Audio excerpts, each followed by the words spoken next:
Hi friends, I am Mohan from Kishab Academy. So இந்த video பதிவுல 11th இருக்கிற பாமினி விஜயநகர அரசுகள் பார்க்க போறோம். 7th இருக்கிறத ஆல்ரெடி நீங்க பார்த்திருப்பீங்க. 11th வந்து பாத்தீங்கன்னா இன்னும் எலாபரேட்டடா விளக்கமா டீடைல்டா இருக்கும். சரிங்களா? சோ அதுல யாரெல்லாம் முக்கியமான அரசர்கள் சொன்னாங்களோ அவங்கள தான் இருப்பாங்க. அவங்க பண்ண இன்னும் சில தகவல்கள் இதுல எக்ஸ்ட்ரா இருக்கும். கலை, கட்டடக்கலை, இலக்கியத்தை பத்தி இன்னும் டீடைல்டா இதுல கொடுத்திருப்பாங்க. சரிங்களா? சோ அறிமுகம்னு வந்து பாத்தீங்கன்னா 14ஆம் நூற்றாண்டு தொடக்கத்துல தில்லி சுல்தானியத்துக்கு அப்புறம் வந்து பார்த்தீங்கன்னா தெற்கே நிறைய அரசுகள் வந்து பார்த்தீங்கன்னா சுதந்திரமாக பிரிக்கப்பட்டது. சரிங்களா? அவங்க வந்து பார்த்தீங்கன்னா தெற்கு விரிவாக்கத்துக்காக தக்காணத்தையே வந்து பார்த்தீங்கன்னா 4ஆக பிரிச்சிருப்பாங்க. சரிங்களா? மேற்கு தக்காணம் அதான் மகாராஷ்டிரா, அங்கே வந்து தேவகிரியின் யாதவர்கள் இருப்பாங்க. துவாரக சமுத்திரத்தின் ஹொய்சாலர் இவங்க வந்து கர்நாடகா, வாரங்களில் ககாத்தியர் இப்போ தெலுங்கானா கிழக்கு பகுதி, மதுரைனா பாண்டியர்கள். 1310 ஆக்சுவலாக இந்த இடத்துல வந்து பார்த்தீங்கன்னா 13-14 வரணும். சரிங்களா? 4ன்னு கொடுத்துருக்காங்க. இதை ஒரு தடவை மட்டும் செக் பண்ணிக்கலாம். இதில் வந்து பார்த்தீங்கன்னா மாலிக் கபூர் தென்னிந்தியாவை நோக்கி படையெடுப்பார். அப்போ தான் மதுரையில் தில்லி சுல்தானியத்தை வச்சுட்டு போவார். அதனால் இவங்களோட பழைய அரசுகள் வந்து பார்த்தீங்கன்னா அவரோட படையெடுப்புனால தெற்குல இருந்த பழைய அரசுகள் தோற்கடிக்கப்பட்டிருக்கும். ஆனாலும் இந்த செல்வங்கள்லாம் கரைஞ்சிக்கிட்டே வரும் இந்த படையெடுப்புனால. சரிங்களா? துக்ளக் வம்சத்தில் முகமது பின் துக்ளக் இருக்கார் இல்லையா, நீங்கள் படிச்சிருப்பீங்க. அவர் என்ன பண்ணுவார், தலைநகர டெல்லியிலேருந்து தேவகிரி அதான் தௌலதாபாத்துக்கு மாற்றுவார். அந்த பிரச்சனை தீர்ந்ததுக்கு அப்புறம் மறுபடியும் டெல்லியில் இல்லை தௌலதாபாத்லேருந்து டெல்லியை மேனேஜ் பண்ண முடியல அப்படின்னு சொல்லி தௌலதாபாத்லேருந்து மறுபடியும் டெல்லிக்கு போவார். அப்போ அவர் போனப்போ வந்து பார்த்தீங்கன்னா இந்த தக்காணத்தில் தௌலதாபாத்தை சுற்றி இருக்கிற நிறைய அரசாங்கங்கள் வந்து பார்த்தீங்கன்னா சுதந்திரமாக பிரிஞ்சு போயிடும். அதில் ஒன்று வந்து பார்த்தீங்கன்னா மதுரை சுல்தானியம் 1333. அதற்கப்புறம் 1345 ஜாபர் கான் அப்படிங்கிறவர் என்ன பண்ணுவார், சரிங்களா, அவரு தன்னை சுதந்திர அரசை அறிவித்துக்கிட்டு தேவகிரியிலிருந்து குல்பர்காவர் மாறிப்பார். அவரு தான் என்ன பண்ணுவாரு, ஒரு 2 வருஷம் கழிச்சு பாமன் ஷா அப்படிங்கிற பட்டத்தோட பாமனி அரசாங்கத்தை தோற்றுவித்துப்பார்.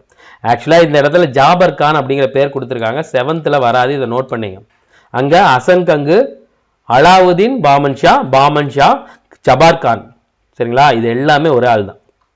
சரிங்களா? அதுக்கு முன்னாடியே, அதுக்கு ஒரு 11 வருஷத்துக்கு முன்னாடியே விஜயநகர பேரரசு தோன்றிடும். அதை தோற்றுவித்தவர்கள் சங்க வம்சத்தை சேர்ந்த ஹரிஹரர் புக்கர். இவங்களா என்ன பண்ணுவாங்க, துங்கபத்ரா நதிக்கரையில வெற்றியின் நகரம்னு பெயர்படக்கூடிய விஜயநகரத்தை தோற்றுவிப்பாங்க. இப்போது ஹம்பின்னு அழைக்கப்படுது. தெலுங்கானாவில் இப்போ வந்து ஹம்பின்னு சொல்றாங்க. இந்த பாமனி அரசாங்கமும் அப்புறம் வந்து பார்த்தீங்கன்னா விஜயநகரம், அப்புறம் இந்த தக்காணி சுல்தானத்தில் பீஜப்பூர், பிடாரு, கோல்கொண்டா, இது இந்த பக்கம் ஒரிசா, இது எல்லாம் சேர்ந்து இந்த கிருஷ்ணாவுக்கும் கோதாவரிக்கும் இடையான அந்த ரெய்ச்சூர் பகுதிக்கோசரம் போட்டுக்கிட்டே இருக்கும், சண்டை போட்டுக்கிட்டே இருக்கும். சரிங்களா? ஏன் அப்படி போறாங்க அப்படின்னா அது ஒரு வளமான பகுதி. அது மட்டும் இல்லாமல் இந்த கோவா கடற்கரை, சரிங்களா, ஹொனாவர் துறைமுகங்களை கட்டுப்படுத்தவும் அடிக்கடி சண்டை போட்டுக்குவாங்க. காரணம்னா அந்த இடத்துல தான் குதிரைகள் இறக்குமதி, இராணுவத்துக்கான பொருள்கள் வாங்குறது, ஏற்றுமதி இறக்குமதி எல்லாம் கட்டுப்படுத்தக்கூடிய ஒரு துறைமுகம் எதுனா கோவா. சரிங்களா? ஸோ இதில் கடைசி வரைக்கும் யாருக்கும் வெற்றி கிடைக்காது. கடைசியா என்ன பண்ணுவாங்க, பாமனி அரசு வந்து விஜயநகரத்தை நசுக்கிடும். சரிங்களா? இந்த காலப்பகுதியை சார்ந்த நிறைய இலக்கியங்கள், கல்வெட்டுகள் நமக்கு நிறைய கிடைக்குது. பாமனி விஜயநகரம் தான இந்த தொடர்ந்து சண்டை போட்டுட்டே இருப்பாங்க இல்லையா, அதுல வந்து அந்த அவங்களோட சண்டையை பத்தி நிறைய பாரசீகத்திலேருந்து நிறைய பேர் இந்த வியாபார மன்றங்கள்லாம் வந்துட்டு போன இங்க குறிப்புகள் நிறைய இருக்கும். அதுல நிறைய குறிப்புகள் மிகைப்படுத்தி சொல்லப்பட்டாலும் அதுல கண்ணால் கண்ட சாட்சியங்கள் மூலமாக திரட்டப்பட்ட தகவல்களும் இருக்கு. சரிங்களா? இலக்கியம்னு வரும்போது விஜயநகர அரசவையில வந்து பாத்தீங்கன்னா மனுசரிதம், சாளுவ வைபுயிதம், இதெல்லாம் வந்து பாத்தீங்கன்னா விஜயநகர அரசின் வம்சாவளி, அரசியல், சமூக தகவல்களை நமக்கு கொடுக்குது. எது? மனுசரிதம், சாளுவ பையூதம். அதாவது கேள்வி வரும், எப்படி வரும்னா விஜயநகர அரசின் வம்சாவளி, அரசியல், சமூக தகவல்களை தரக்கூடிய நூல்கள் எதுன்னு வரும். சரிங்களா? அதே மாதிரி கிருஷ்ணதேவராயர் கீழே இருந்த நாயக்கர்கள் முறை இருக்கு இல்லையா, அந்த பாளையங்களா பிரிக்கிறாங்கல்ல, அவரு தான் தோற்றுவித்திருப்பார் கிருஷ்ணதேவராயர். அதை பத்தி வந்து பாத்தீங்கன்னா ராயவாசகமு அப்படிங்கிற ஒரு தெலுங்கு இலக்கியம் சொல்லும். சரிங்களா? 14ஆம் நூற்றாண்டுலேருந்து 16ஆம் நூற்றாண்டு வரைக்கும் நிறைய அயல்நாட்டு பயணிகள் இங்கே வந்துட்டு போயிருப்பாங்க. அதில் ரொம்ப முக்கியமான யாருன்னு வந்து பார்த்தீங்கன்னா மொராக்காவை சேர்ந்த இபன் பதுதா, பாரசீகத்தை சேர்ந்த அப்துல் ரசாக்கு, ரஷ்ய பகனி நிகிடின்னு, போர்ச்சுகீசிய வணிகர்கள் டோமிங்கோ பயஸ், நூனிஸ், இவங்களோட குறிப்புகள் வந்து பார்த்தீங்கன்னா நிறைய செய்திகளை குறிப்போம். இந்த வருஷம் அவங்க வந்துட்டு போன வருஷத்தை நான் வச்சு கஷ்டமாக இருந்துச்சுன்னா எந்த நாட்டிலேருந்து யார் வந்துட்டு போனாங்கன்னு மட்டும் பார்த்துங்க. யார் யாரும் முன்ன பின்ன வந்தாங்கன்னு மட்டும் பார்த்துங்க. முதல்ல மொராக்கா, அதுக்கப்புறம் பாரசீகம், அதுக்கப்புறம் ரஷ்யா, அதுக்கப்புறம் போர்ச்சுகீஸ். சரிங்களா? இது மட்டும் இல்லாமல் கன்னடம், தெலுங்கு, தமிழ், சரிங்களா, இந்த மொழியில ஆயிரக்கணக்கான கல்வெட்டுகளும் இலக்கிய சான்றுகளும் செப்பையப்பட்டங்களும் நம்மளுக்கு விஜயநகரத்தை பற்றியும் பாமணி அரசுகள் பற்றியும் செய்திகளே கிடைக்குது. அது மட்டும் இல்லாமல் நிறைய கல்வெட்டு சான்றுகள், தொல்லியல் சான்றுகள், கோவில்கள், அரண்மனைகள், கோட்டைகள், மசூதிகள், நாணய சான்றுகள் எல்லாமே இதோட வரலாறை கூறக்கூடிய நமக்கு ஆதாரங்களாக இருக்கு. சரிங்களா? இந்த பாக்ஸ் ஐட்டத்தை கடைசியாக பார்ப்போம். ஸோ ஃபர்ஸ்ட் இங்கே நம்ம பார்க்கும்போது பாமணி அரசு 7th ஃபர்ஸ்ட் விஜயநகரம் கொடுத்துருப்பாங்க, இங்கே பாமணி அரசு கொடுத்துருக்காங்க. ஆக்சுவலாக விஜயநகரம் தான் ஃபர்ஸ்ட் வரும், ஏன்னா அதுதான் 1336, இது 1347 தான். ஸோ பாமணி அரசை தோற்றுவித்தவர் வந்து பார்த்தீங்கன்னா அலாவுதீன் ஹசன் கங்கு என்ற பாமன் ஷா. அவரு பாமணி அரசாங்கத்தை வந்து பார்த்தீங்கன்னா பாமன் ஷா அப்படிங்கிற பேரோட அதை தொடங்கியிருப்பார். கிருஷ்ணா, துங்கபத்ரா, ரைச்சூர் பகுதிகளை கைப்பற்றதுல பாமணி விஜயநகர அரசு எப்பயுமே போட்டி போட்டுக்கிட்டே இருக்கும் இல்லையா? ஸோ அந்த போட்டி வந்து பார்த்தீங்கன்னா 2 நூற்றாண்டுகளுக்கு மேல ஆரம்பிச்சது. அது மட்டும் இல்லாமல் இந்த பக்கம் ஒரிசா கடற்கரையை கைப்பற்றதுக்கும் ஒரியாவில் இருக்கிற கஜபதி அரசோட இவங்க 3 பேர் மாத்தி சண்டை போட்டுப்பாங்க. சரிங்களா? ஸோ இவர் பாமன் ஷா வந்து பார்த்தீங்கன்னா அந்த பாமணி அரசாங்கத்தை தோற்றுவிக்கும் போது என்ன பண்றாரு, தில்லி சுல்தானிய முறை தான் அவர் பின்பற்றிருக்காரு. தன்னோட ஆட்சியை கொஞ்சம் எளிதுபடுத்துறதுக்காக 4 பிரிவுகளாக அதை பிரிச்சிருக்காரு. அதை வந்து தராப்ஸ்ன்னு சொல்லுவாங்க. 7th புக்ல த்ரோப்னு கொடுத்துருப்பாங்க, 2 ஒன்று தான். ஸோ 4 பகுதிக்கும் ஒரு ஆளுநர் நியமிச்சிருப்பார். அவங்க தான் அந்த படைகளை வழி நடத்துவாங்க. சரிங்களா?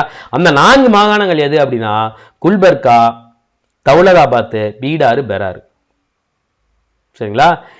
திறமை குன்றிய காலத்துல இந்த 4 அரசாங்களும் சுதந்திர அரசா மாறி போச்சு. சரியா? அது ஆல்ரெடி நான் சொல்லியிருப்பேன். பாமன் ஷா கிட்டத்தட்ட 11 வருஷம் தன்னோட அரசியல் எதிரிகளை அடித்து வாரங்கல் ரெட்டி அரசுகிட்ட இருந்து வாரங்கள்லையும் ரெட்டி அரசாங்கங்களான ராஜமுந்திரி, கொண்டவீடுகிட்ட இருந்து கப்பத்தை வாங்கிட்டு இருந்திருப்பார். அது மட்டும் இல்லாம பல்வேறு போர் முயற்சிகள் எடுத்திருப்பார், எல்லாத்திலையும் வெற்றி பெற்றிருப்பார். சரியா? ஸ்கூல் புக்கில் 7th புக்கில் கொடுக்காத ஒரு முக்கியமான பாயிண்ட் என்ன அப்படின்னா 2ஆம் அலெக்சாண்டர் என்று தன்னுடைய நாணயங்களில் பொறித்து கொண்டார். கேள்வி வரும். தன் பெற்ற வெற்றியின் நினைவுகளாக தன்னுடைய பெயரை 2ஆம் அலெக்சாண்டர் என்று நாணயங்களில் பொறித்து கொண்டவர் யாருன்னு வந்து பார்த்தீங்கன்னா அலாவுதீன் ஹசன் கங்கு பாமன் ஷா. சரியா? ரொம்ப முக்கியமான பாயிண்ட்டுங்க, பார்த்து வச்சுங்க. ரொம்ப ரொம்ப முக்கியமான பாயிண்ட், கேள்வி வரலாம். 2ஆம் அலெக்சாண்டர், 2ஆம் நெப்போலியன். சரியா? இதெல்லாம் முக்கியம். ஸோ 1ஆம் முகமது, பாமன் ஷாவுக்கு அப்புறம் ஆட்சிக்கு வந்தவர் பார்த்தீங்கன்னா 1ஆம் முகமது. இவரே நீண்ட காலம் ஒரு விஜயநகர பேரரசோட ஒரு போரை மேற்கொண்டிருப்பார். அதுக்கும் காரணம் ரைச்சூர் பகுதி தான். சரிங்களா? இவங்க 2 பேரும் மாற்றி சண்டை போட்டு இருக்காங்களா, யாருக்குமே வெற்றி கிடைக்காது. கருவூலங்காலியாகவும் மக்கள் சாவுவாங்க. சரிங்களா? அதுக்கப்புறம் 1363 வாரங்கள்கிட்ட எங்க அப்பா கப்பம் வாங்கிட்டு இருப்பார். இவரு படையெடுத்து அதை கைப்பற்றி தன் அரசாங்கத்தோட இணைச்சிக்குவார். சரிங்களா? வாரங்கல் போர் நஷ்ட ஈட கேட்கும். அந்த நஷ்டத்துக்கு ஈடா கோல்கொண்டா கோட்டையை வசமாக்கிக்குவாரு 1ஆம் முகமது. ஸோ கோல்கொண்டா கோட்டை அப்போ வந்து பார்த்தீங்கன்னா மிகப்பெரிய ஒரு வைர சந்தையை உருவாந்து. ஸோ அந்த கோல்கொண்டா கோட்டையில இருந்த கருவூலங்கள், ரத்தின கற்கள், அது மட்டும் இல்லாமல் ரத்தின சிம்மாசனம், பீர்தோஷி சொல்லியிருப்பார், ஆகாய நீலவண்ண ரத்தின கற்கள் மாணிக்க கற்களால் இழைக்கப்பட்ட பாரசீக அரசர்களின் சிம்மாசனமாக இருந்தது அப்படின்னு சொல்லியிருப்பார். எது? ஷாநாமா அப்படிங்கிற நூலில் அந்த சிம்மாசனத்தை இவர் கைப்பற்றுவார். 1ஆம் முகமது என்ன பண்ணுவார் அப்படின்னா அவரோட சுல்தானிய அரசை பராமரிக்கிறதுக்கோசரம் 8 அமைச்சர்களை கொண்ட ஒரு குழுவை ஏற்படுத்தியிருப்பார். புரியுதுங்களா? அஷ்டதிக் கஜங்கள் வேற, சரிங்களா? இந்த 8 குழு வேற. இது வந்து பார்த்தீங்கன்னா வசீரு சுல்தானா, இதுக்கு எல்லாமே நான் ஷார்ட்கட்டு 7th சொல்லியிருப்பேன். இதுக்கு எல்லாமே இது அப்படியே 7th பாக்ஸ் ஐட்டமாக கொடுத்துருப்பாங்க. அதுக்கு ஷார்ட்கட் சொல்லியிருப்பேன், நீங்கள் பார்த்துங்க. நான் அப்பயே அங்கேயே சொல்லிட்டேன், அதை நான் வச்சிங்க. இது ஈஸின்னு சொல்லிட்டு 2ஐயும் போட்டு குழப்பிக்காதீங்க. சரியா? ஸோ 1ஆம் முகமது என்ன பண்ணுவார் அப்படின்னா வழிப்பறி கொள்ளையர்களுக்காக பெரிய நடவடிக்கை எடுப்பார். புவியியல் ரீதியாக என்ன பண்ணுவார், அவர் இதை பெருசு பண்ணிக்கணும்னு நினைப்பார். சரிங்களா? கட்டட சம்பந்தமா இவர் என்ன பங்களிப்பை கொடுத்திருக்காருன்னா குல்பர்காவில் 2 மசூதி ஏன்னா எழுதிப்பிருப்பார். அதில் ஃபர்ஸ்ட் மசூதி 1367 முழுமையாக கண்டுபிடிக்கப்பட்டது, சிறந்த மசூதி. சரிங்களா? ஸோ அவருக்கு அப்புறம் ஆட்சி செய்தவர்கள் கொஞ்சம் திறமையற்றவர்களாக இருந்தாங்க. சரிங்களா. 1425 வாரங்களை கைப்பற்றிருந்தார் இல்லையா, அதை ஒரிசாவோட அரசர்கள் கைப்பற்றுவாங்க.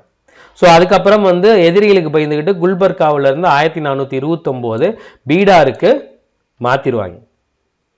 இவருக்கு அப்புறம் கிட்டத்தட்ட ஒரு 80-85 வருஷம் 3ஆம் முகமது வருவார். அவரு தான் வந்து பார்த்தீங்கன்னா மிகச்சிறந்த அரசராக இருந்தார். அதற்கு காரணம் முகமது கவான். இவரை பற்றி 7th சொல்லியிருப்பேன். இதில் இன்னும் தெளிவாக சொல்லியிருப்பாங்க.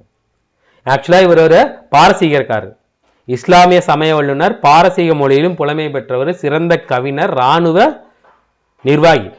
இதனால இவர் என்ன பண்றாரு, பீடார்ல ஒரு மதராசாங்கிறது இஸ்லாமிய கல்விக்கூடத்தோட பேரு மதராசா. அந்த மதராசா நிறுவி அதுல ஒரு பெரிய நூலகத்தையே நிறுவியிருப்பார். அந்த நூலகத்துல 3000 கையெழுத்து பிரதிகள் வச்சிருப்பார். அதோட பிக்சர் 7th கொடுத்துருப்பாருங்க. அந்த மதராசா எவ்வளவு அழகா இருக்கும்னு. சரிங்களா. 3ஆம் முகமது இவர் ஒரு பெரிய கூடவே தலை சிறந்த பிரதம மந்திரியா வச்சுக்கிட்டார். ஸோ சிறந்த நிர்வாகத்திறனோட பாமினி அரசாங்கத்தின் வளர்ச்சிக்கு 3ஆம் முகமது காலத்துல முகமது கவான் தான் காரணம். ஏன்னா இவர் என்ன பண்ணார் அப்படின்னா, பாரசீகத்திலிருந்து வேதியியல் வல்லுநர்களை கூட்டிட்டு வந்து வெடிமருந்து தயாரிச்சு அந்த வெடிமருந்தை வந்து பார்த்தீங்கன்னா விஜயநகர போருக்கு எதிராக யூஸ் பண்ணியிருப்பார். அப்புறம் வந்து பார்த்தீங்கன்னா இந்த பாமன் ஷா நிர்வாக வசதிக்காக 4ஆ பிரிச்சிருப்பார் இல்லையா, பீடாரு, ஃபெராரு, பீஜப்பூர், இதெல்லாம் பிரிச்சிருப்பார் இல்லையா. எங்க நம்ம பார்த்தோம்ல, குல்பர்கா, பீடாரு, பெராது, தௌலதாபாத், இந்த 4 என்ன பண்ணிருப்பாரு அப்படின்னா, இந்த 4ல முக்கியமான பகுதிகள் அங்க இருக்கிற ஆளுநர்கள் வச்சிருப்பாங்க. ஆனா அரசர் திறமையாலனா இந்த ஆளுநர்களை ஆட்சி எடுத்துக்க முடியும் அப்படின்றத கண்டுபிடிச்ச முகமது கவான் அதை 8ஆ பிரிப்பார். நிர்வாக வசதிக்காக 8 மாகாணங்களா பிரிப்பார். எல்லா ஆளுநர்களுக்கும் அதிகாரங்கள் குறைக்கப்பட்டிருக்கும். எல்லா கோட்டைகளும் யாரு கீழே வரும், அரசரு கீழே வரும். சில கிராமங்களை வந்து பார்த்தீங்கன்னா முகமது கவானே நேரடியா நிர்வாகம் பண்ணாரு. ஆளுநர்களின் அதிகாரம் குறைக்கப்பட்டது. அவர்களிடம் இந்த கோட்டைகள் அரசுக்கு சொந்தமானது. சரிங்களா. அவங்களுக்கு ஒரே ஒரு கோட்டை வச்சுக்கிறதுக்கு மட்டும் அனுமதி கொடுத்தாங்க. சரிங்களா. அரசு அதிகாரிகளுக்கு ஊதியங்களுக்கு பதிலாக நிலத்தை கொடுத்துட்டாங்க. நீ நிலத்துல அறுவடை பண்ணி என்ன பண்ணு, எல்லா நேரமா போயிட்டு இருக்காங்க. அரசு அதிகாரி நிலம் கொடுத்துருவாங்க, ஊதியம் கிடையாது. இந்த நிலத்துல நீ பயிர் பண்ணி ஆளை போட்டு பண்ணுவியோ நீ போடுவியோ, சரிங்களா, அதுல இருந்து எடுத்துக்கோ அப்படின்ட்டாங்க. ஸோ மாகாண தலைவர்களின் அதிகாரங்களும் குறைக்கப்பட்டது. அதுல வந்து பாத்தீங்கன்னா 2 வகையான முஸ்லீம்கள் இருந்தாங்க. ஒன்னு வந்து பாத்தீங்கன்னா தக்கான முஸ்லீம்கள், சரிங்களா. இவங்க இன்னொருத்தங்க வந்து பாத்தீங்கன்னா வெளிநாட்டு முஸ்லீம்கள். இவங்க 2 பேத்துக்கும் இடையே ஏற்பட்ட மோதல் வந்து பாத்தீங்கன்னா நிர்வாக சீர்குலைவுக்கும் வீழ்ச்சிக்கும் வந்துச்சு. நீங்க 2 பேரும் ஒருத்தருக்கு ஒருத்தர் சண்டை போட்டுக்கிட்டு முகமது கவானோட அந்த பவரை பார்த்து பொறாம்பட ஆரம்பிச்சிட்டாங்க. அதனால என்ன பண்ணாங்க, அந்த மாகாண தலைவர் இருக்காங்க இல்லையா, அவங்க 3ஆம் முகமதுக்கு எதிராக 3ஆம் முகமது கிட்ட முகமது கவானுக்கு எதிராக ஒரு லெட்டர் அனுப்புறாங்க. ஒரு போலி கடிதாசி, ஒரு மொட்டை கடிதாசி. அதுல உங்களுக்கு எதிராக இவர் சூழ்ச்சி பண்றாருன்னு போட்டு விட்டாங்க. ஆல்ரெடி முகமது கவான் நம்ம மேல ஆளுமை அதிகமா செலுத்துறாருன்னு நினைச்சுக்கிட்டு இருந்த 3ஆம் முகமது என்ன பண்ணிட்டாரு, இவர் என்ன ஏதுன்னு கேட்காம இவரை கொண்டு வந்து மரண தண்டனை கொடுத்துட்டாரு. ஆக்சுவலா அவர் மன்னிப்பும் கோரி இருக்காரு, ஆனா அவர் மன்னிக்கல. அவரோட இந்த முகமது கவானை தூக்கில போட்டதுக்கு அப்புறம் அவரின் இறப்பு பாமனியின் அரசின் வீழ்ச்சிக்கு காரணமாயிற்று. கோல்கொண்டா கோட்டை பற்றி கொடுத்துருக்காங்க, இதை நம்ம பின்னாடி பார்ப்போம். சரிங்களா. ஸோ இது விஜயநகரம், இது பாமனி அரசாங்கம். இங்க ஒரிசா வரும், சரிங்களா, இங்க கோவா வரும். ஸோ இந்த பகுதிக்காகவும் இந்த பகுதிக்காகவும் இந்த பகுதிக்காகவும் இந்த 3 பேர் சண்டை போட்டிருப்பாங்க. சரியா. ஸோ கலை, கட்டடக்கலை அப்படின்னு வச்சுக்கிட்டீங்க அப்படின்னா 3ஆம் முகமதுக்கு அப்புறம் பாமனி அரசாங்கம் வீழ்ச்சி பெற்றும். சரிங்களா. 3ஆம் அரசாங்கம். ஸோ நம்ம இதை முதல்ல பார்த்துருவோம். 3ஆம் முகமது கவான் செத்ததுக்கு அப்புறம் என்ன ஆகுது அப்படின்னா வீழ்ச்சி அடைய ஆரம்பிச்சிடும். முகமது கவானும் செத்து போயிடுவார். முகமது கவானுக்கு அப்புறம் வந்தவங்க ஒன்றும் 5 மன்னர்கள் ஆட்சி பண்ணியிருப்பாங்க, ஆனால் அந்த அளவுக்கு இருந்திருக்காது. இந்த 4 சுதந்திர அரசுகளா பிரிஞ்சு போயிடும். பீஜப்பூர் இவர் 8ஆ பிரிச்சார் இல்லையா, அந்த 8ல பீஜப்பூர், அகமது நகர், பெராரு, கோல்கொண்டா, கடைசியா பிடாரு, இது எல்லாம் தனித்தனியா பிரிஞ்சு போயிடும். அப்புறம் வந்து பாத்தீங்கன்னா கொஞ்ச நாள்ல பீஜப்பூர் பெரிய ஒரு வலிமையான அரசாங்கமா உருவாகி இந்த பீடாரையும் பெராரையும் பீஜப்பூர் கூட அனுப்பிச்சுக்குவாங்க. கோல்கொண்டா வந்து பாத்தீங்கன்னா தனியா போயிடும். அதுக்கப்புறம் அந்த கோல்கொண்டாவை அவுரங்கசீப் கைப்பற்றுவார். சரிங்களா. இந்த பீடாரு, பெராரு, பீஜப்பூர், அப்புறம் வந்து பாமினி, இது எல்லாம் சேர்ந்து தான் விஜயநகரத்தை 1565 தலைக்கோட்டை போர்ல நசுக்கி விட்டுரும். இதற்கப்புறம் இந்த தக்கானிய சுல்தானியங்கள் முகலாய பேரரசுடன் இணைக்கப்படும். சரியா? ஸோ இப்போ இந்த கலை கட்டடக்கலை பாமணி அரசர்கள் வந்து பார்த்தீங்கன்னா குல்பர்கா, பீடாறு, பீஜப்பூர் இந்த மாதிரியான இடங்கள்ல பல கட்டிடங்களை கட்டியிருப்பாங்க. நிறைய மசூதிகள், மதராசாக்கள், நூலகங்கள் கட்டப்பட்டிருக்கும். குல்பர்காவில் ஜாமி மஸ்ஜித், ஹைதராபாத்தில் கோல்கொண்டா கோட்டை, சரிங்களா? பீஜப்பூரில் கோல் கும்பாஸ், பீடாரில் சாந்தி மினார். இது 4மே வந்து பார்த்தீங்கன்னா வரலாற்று புகழ்பெற்ற இந்த ஆர்கிடெக்சர்ஸ். கோல்கொண்டாலாம் பயங்கரமாக இருக்குமாங்க. நான் என்ன போனதில்லை. நம்ம கிருஷ்ணன் சார் போயிட்டு நேரடியாக வீடியோ போட்டிருப்பார். பீஜப்பூரில் இருக்கிற கோல் கொம்பாஸும் சூப்பராக இருக்குமா. அப்புறம் ஃபீடாரில் இருக்கிற சான்மினார். சரியா? ஸோ இதோட பாமணி அரசாங்கத்தோட ஹிஸ்ட்ரி முடிச்சு 15 நிமிஷத்தில் முடிச்சாச்சு. அவ்வளோதான் பாயிண்ட். சரியா? ஸோ அடுத்து வந்து பார்த்தீங்கன்னா விஜயநகரம். விஜயநகரத்தோட தோற்றம்னா நம்ம ஆல்ரெடி அதில் பார்த்துருப்போம். ஹரிகரர், புக்கர்னு 2 பேர் இருப்பாங்க. அவங்க என்ன பண்ணுவாங்க? சங்கம வம்சம், சங்கமரின் புதல்வர்கள். அவங்க என்ன பண்ணுவாங்க அப்படின்னா ஹொய்சால அரசிடம் சில நாள் வேலை செஞ்சுட்டு இருந்திருப்பாங்க. ஸோ 1336 அவர்கிட்ட பிரிஞ்சு வந்து சுதந்திர அரசர்களாக நிலை நிறுத்தி கொண்டு அவங்களுக்குன்னு ஒரு அரசாங்கத்தை உருவாக்கியிருப்பாங்க. இவங்களை இதை தூண்டுறதுக்கான காரணம்னு வந்து சொல்லிட்டு வந்து பார்த்தீங்கன்னா வித்யாரண்யரை பற்றி 7வதுல கொடுத்துருப்பாங்க. அது நீங்கள் பார்த்துங்க. இன்னொன்று என்ன அப்படின்னா ஹொய்சால அரசர் 3ஆம் பல்லாளர் என்ன பண்ணுவார் அப்படின்னா மதுரை சுல்தானால கொண்டு இருப்பாங்க. இதை காரணம் காட்டி தான் இங்கே பிரிஞ்சு வந்ததா விஷயம் வந்து வரலாறு இருக்கு. சரிங்களா? ஸோ இவங்க என்ன பண்ணிருக்காங்க? துங்கபத்திரை நதியோட வடக்கு கரையில் அனகொண்டி அப்படிங்கிறதுக்கு பக்கத்தில் ஹொய்சால நகரமான கொசப்பட்னா அப்படிங்கிற இடத்திற்கு தன்னோட தலைநகரத்தை மாற்றுறாங்க. துங்கபத்திர நதிக்கரையில் அனகொண்டிக்கு பக்கத்தில் இவங்க தலைநகர் இருக்கு. அதுக்கப்புறம் வந்து பார்த்தீங்கன்னா கொசப்பட்னா ஹம்பி இருக்குல்ல, இப்போ இது ஹம்பிக்கு பக்கத்தில் அவங்களோட தலைநகரை மாற்றிட்டாங்க. அதுக்கப்புறம் மாற்றினதுக்கப்புறம் இந்த தலைநகருக்கு வெற்றியின் நகரம் அப்படின்னு பெயர்படக்கூடிய விஜயநகரம்னு பேர் சூட்டுறாங்க. இதன் மூலமாக தான் இது விஜயநகர பேரரசுன்னு அழைக்கப்படுது. சரியா? விஜயநகர பேரரசில் வந்து பார்த்தீங்கன்னா புக்கர் வந்து பார்த்தீங்கன்னா அவர் முடிசூட்டுகிறார். ஹரிஹரர் வந்து முடிசூட்டுகிறார். முடிசூட்டும் போது அவர் என்ன பண்ணுறாரு? கர்நாடக விஜயநகர அரசர்களாக 2 பேரும் முடிசூட்டுகிறாங்க 1346. சரிங்களா? ஸோ ஹரிஹரர் புக்கரோட அப்பா பேர் சங்கமர் இல்லையா, அதனால இந்த வம்சத்தை சங்கம வம்சம் அப்படின்னு கூப்பிடுறாங்க. சரிங்களா?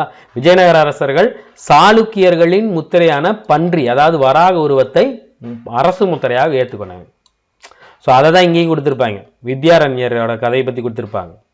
ஸோ வித்யாரண்யர் சொல்லி தான் துக்ளக் அரசாங்கன்ற புரிஞ்சுக்கிட்டு இருந்த ஹரிஹரம் புக்கரும் வெளியே வந்து இந்துக்களாக மாறி விஜயநகர பேரரசை நிறுவனாங்க அப்படின்னு சொல்றாங்க. ஆனால் ஆக்சுவலாக என்ன அப்படின்னா வித்யாரண்யர் விஜயநகர பேரரசு உருவாகிறதுக்கு 60 ஆண்டுக்கு பின்னாடி தான் வாழ்ந்திருக்காரு. இது எந்த அளவுக்கு உண்மை அப்படிங்கிறது தெரியல. சரியா? மரபொழியாக தான் இருக்கு. ஸோ விஜயநகர பேரரசுன்னு வரும்போது 4 முக்கியமான வம்சங்கள் இருக்கும். 300 வருஷத்துக்கு மேலே ஆண்டிருக்காங்க. 1336 1650 வரைக்கும். ஃபர்ஸ்ட் சங்கம வம்சம், அடுத்தது சாலு வம்சம், அடுத்து துளு வம்சம், அடுத்து அரவீடு வம்சம். சரிங்களா? ஆரம்பத்தில் ஒரு குறுநில அரசு மாதிரி தான் விஜயநகரம் இருந்திருக்கு. அதற்கப்புறம் இந்த எப்படி வந்து பார்த்தீங்கன்னா அதற்கப்புறம் இந்த ஹரிஹரர் புக்கர் அவரோட சேர்ந்து 5 பேர் சகோதரர்கள். அந்த 5 சகோதரர்களும் பல பகுதிகளுக்கு போர் எடுத்துட்டு போய் தங்களோட விஜயநகரத்தை எல்லைகளை மிகப்பெரிய அளவில் பெருசு பண்ணிவிட்டாங்க. ஆரம்பத்தில் தமிழ்நாட்டில் எப்படி பாண்டியரோ, கர்நாடகத்தை சேர்ந்த ஹொய்சாளர்கள், ஆந்திர ககாத்தியர்கள், சரிங்களா, இவங்களோட முக்கியமான இந்த தமிழ்நாட்டில் பாண்டியர்கள் இருக்காங்களே, அது மாதிரி கர்நாடகத்தில் ஹொய்சாலர் இருந்தாங்க, ஆந்திராவில் ககாத்தியர்கள். இவங்க எல்லாத்தையுமே தில்லி சுல்தானியத்திலிருந்து வந்த மாலிக் கபூர், அலாவுதீன் கில்ஜி, அதுக்கப்புறம் வந்தவங்களால இதெல்லாம் வந்து பார்த்தீங்கன்னா பறிபோயிருச்சு. இந்த நேரத்தில் தென்னிந்தியாவில் ஒரு வலிமையான அரசுக்கான வெற்றிடம் உருவாகுது. அந்த வெற்றிடத்தை தான் இவங்க பயன்படுத்திக்கிட்டாங்க. ஸோ 1347 பாமணியும் தனியாக பிரிஞ்சிச்சு. ஸோ தில்லி சுல்தானியம் பலவீனமாக இருந்தனால தான் தென்னிந்தியாவில் பாமணி அரசும் விஜயநகர அரசும் மிகப்பெரிய அளவில் வளர்ந்துச்சு. ஸோ விஜயநகர அரசு உருவான 40 ஆண்டுகளுக்குள்ளாவே 4 சகோதரர்களும் வெவ்வேறு இடத்துக்கு போய் படையெடுப்பு ஏற்படுத்தி நிறைய பகுதிகளை இணைச்சிக்கிட்டாங்கன்னு சொன்னேன் இல்லையா, அது மூலமாக சிறிய அரசுலேருந்து பெரிய அரசாக மாறிடுச்சு.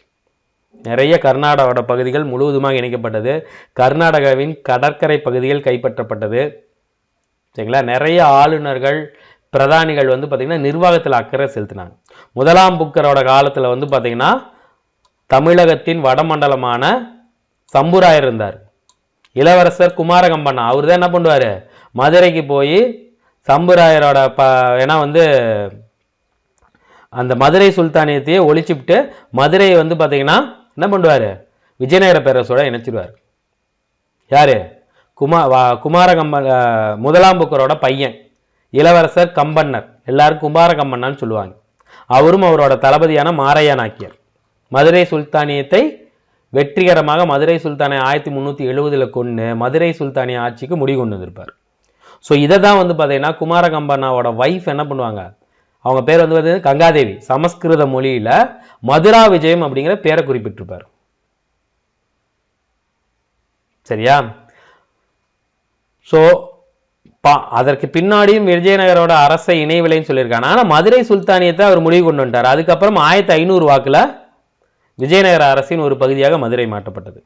அதற்கப்புறம் வந்து பார்த்தீங்கன்னா இந்த விஜயநகர் பாமினி மோதல் தொடக்கத்தில் இருந்தே விஜயநகரம் பாமினியும் மோதிக்கிட்டே இருக்கும். காரணம் என்னன்னா, இந்த ரெய்ச்சூர் பகுதியும் கிருஷ்ணா துங்கபத்திரை பகுதியும் இந்த கோவா பகுதியும் 2 பேருமே வேணும் அப்படின்னு ஆசைப்பட்டாங்க. காரணம் என்னன்னா, அங்கே நடைபெற்ற விறுவிறுப்பாக நடைபெற்ற குதிரை வணிகம். சரிங்களா?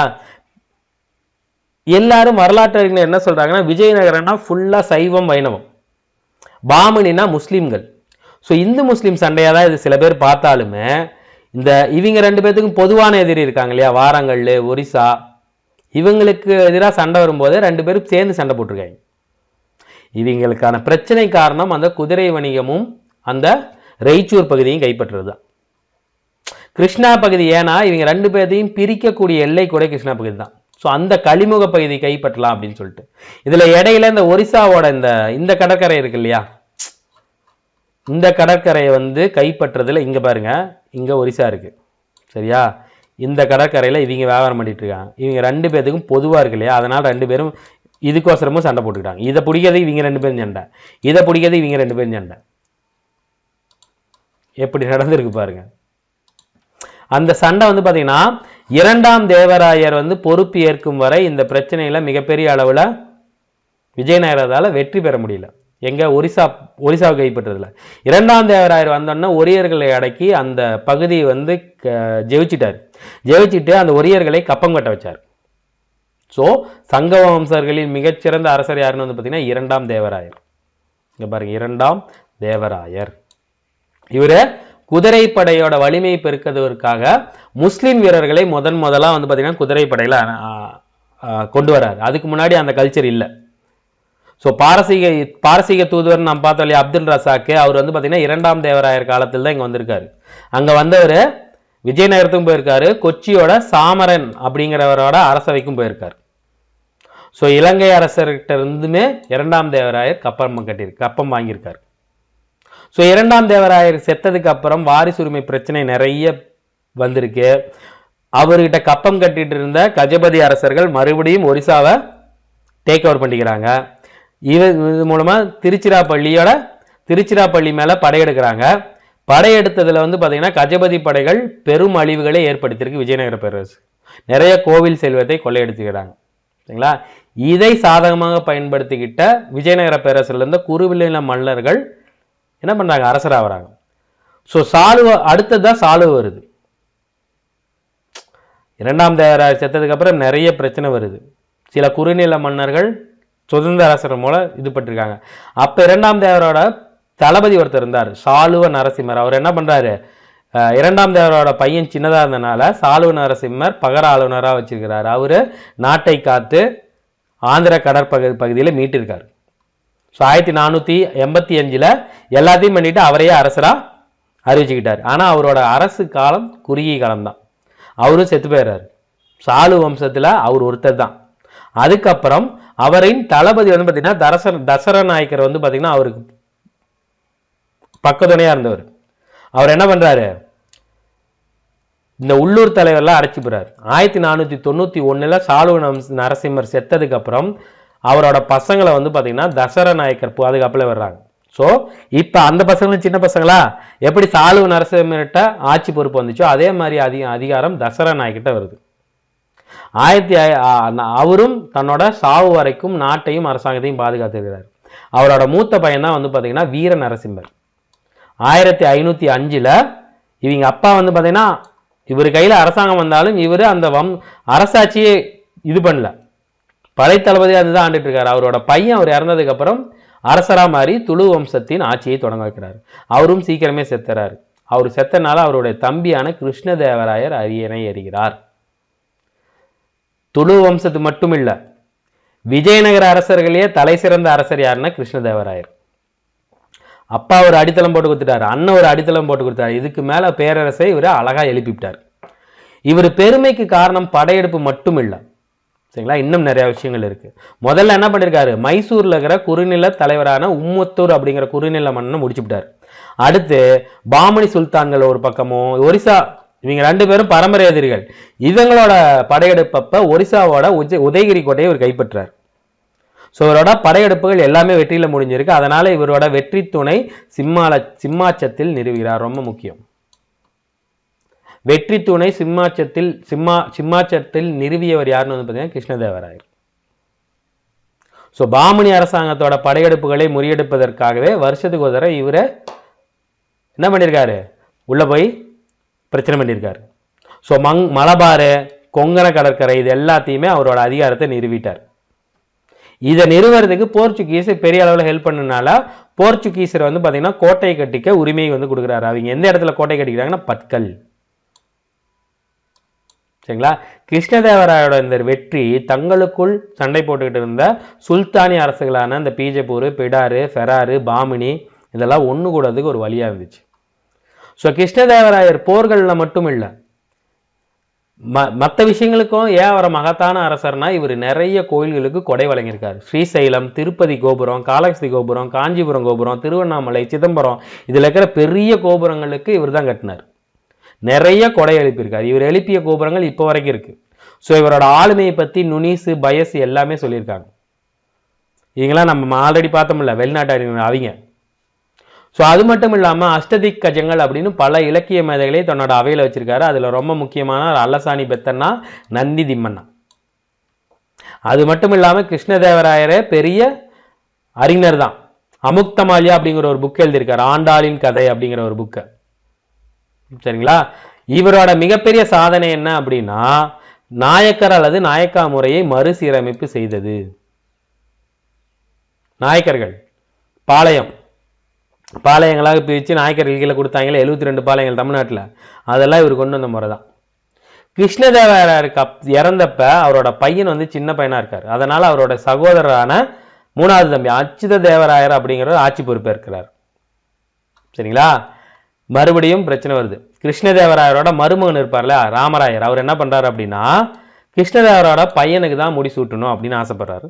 பிரச்சனை பண்றாரு. ஏன் அப்படின்னா பையன் சின்ன பையனா இருக்கான், அவனை வச்சுக்கிட்டு நாம ஆட்சி அதிகாரம் செலுத்தலாம் அப்படின்னு சொல்லிட்டு. ஆனா அவருக்கு அச்சுதராயர் அப்படிங்கிறவரோட